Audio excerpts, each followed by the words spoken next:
Hello everyone, welcome to LSS tutorial.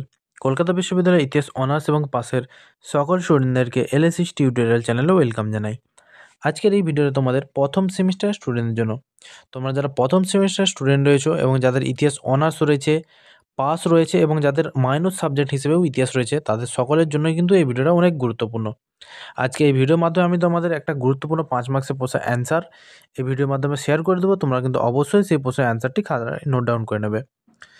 তাই তোমরা যারা নতুন এসে অবশ্যই চ্যানেলটিকে সাবস্ক্রাইব করে রাখবে। আমি কিন্তু বিভিন্ন নিত্য নতুন আপডেট, সাজেশান এবং নোটস এই চ্যানেলের মাধ্যমে পোস্ট করে থাকি।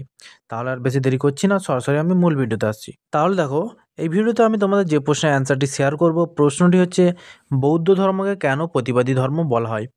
ভেরি ভেরি ইম্পর্টেন্ট প্রশ্ন। আমি কিন্তু সাজেশানে তোমাদের এই প্রশ্নটি দিয়েছিলাম। অবশ্যই কিন্তু এই প্রশ্নটা তোমরা খাতায় নোট ডাউন করে নেবে। আগামী সেমিস্টারের জন্য কিন্তু এই প্রশ্নটা অনেক গুরুত্বপূর্ণ। এবারে আমি অ্যান্সারটি বলছি, তোমরা খাতায় দেখে দেখে নোট ডাউন করে নাও। খ্রিস্টপূর্ব ষষ্ঠ শতকে ভারতের সমাজ যখন বৈদিক ক্রিয়াকলাপ ও জাতিভেদের জাঁতাকলে পিষ্ট, তখন মুক্তির নতুন আলো নিয়ে আবির্ভূত হয় বৌদ্ধ ধর্ম। গৌতম বুদ্ধের প্রচারিত এই ধর্ম ছিল তৎকালীন রক্ষণশীল বৈদিক ব্রাহ্মণ্যবাদের বিরুদ্ধে এক প্রবল অথচ শান্তিময় বিদ্রোহ।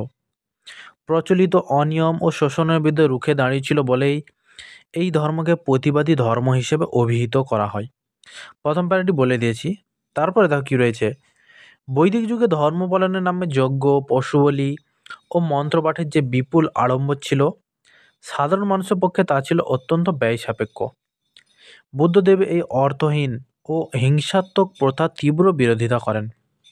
তিনি প্রচার করেন যে ধর্ম পালনের জন্য কোনো জটিল নিয়মের বা জটিল অনুষ্ঠানের প্রয়োজন নেই, বরং অহিংসা, সত্য ও সৎকর্মের মাধ্যমেই নির্বাণ লাভ বা মুক্তি সম্ভব।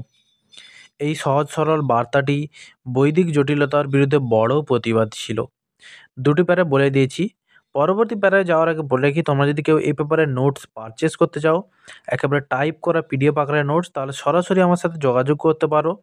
আমি কিন্তু স্ক্রিনে অলরেডি আমার নাম্বারটি দিয়ে রেখেছি। সেই নাম্বারে হোয়াটসঅ্যাপে যদি আমাকে মেসেজ বা কল করো, তাহলে আমি তোমাদের পিডিএফ আকারে নোটস শেয়ার করে দেবো।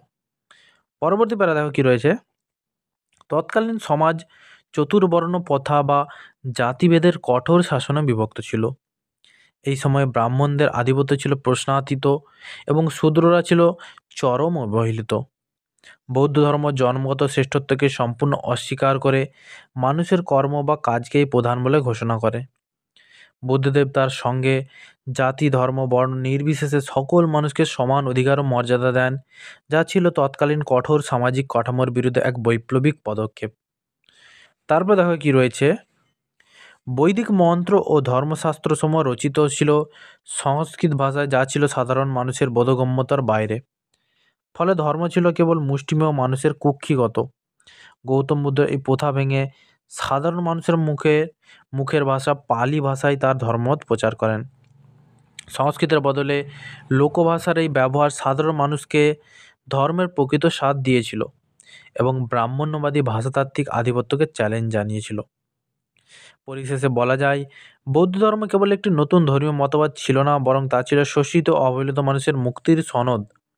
বৈদিক ব্রাহ্মণ্য ধর্মের অনাচার, কুসংস্কার ও সামাজিক বৈষম্যের বিরুদ্ধে এটি এক সফল সামাজিক আন্দোলন, যা ভারতের ইতিহাসে সাম্য ও মৈত্রীর এক নতুন দিগন্তের সূচনা করেছিল। এইসব কারণে বৌদ্ধ ধর্মকে প্রতিবাদী ধর্ম হিসেবে অভিহিত করা হয়। তাহলে সম্পূর্ণ অ্যান্সারটি আমি শেয়ার করে দিয়েছি। অবশ্যই কিন্তু এই প্রশ্নটা খাতায় নোট ডাউন করে নেবে এবং পরবর্তী কোন ভিডিও চাও তোমরা বেশি বেশি কমেন্টস করে জানাও। আমি কিন্তু তোমাদের কমেন্টের রেসপন্সের ভিত্তিতে এই অ্যান্সারগুলি শেয়ার করে থাকি। তাহলে তোমরা বেশি বেশি কমেন্টস করে জানাও। দেখা হচ্ছে তোমাদের সাথে পরবর্তী কোনো ভিডিওতে।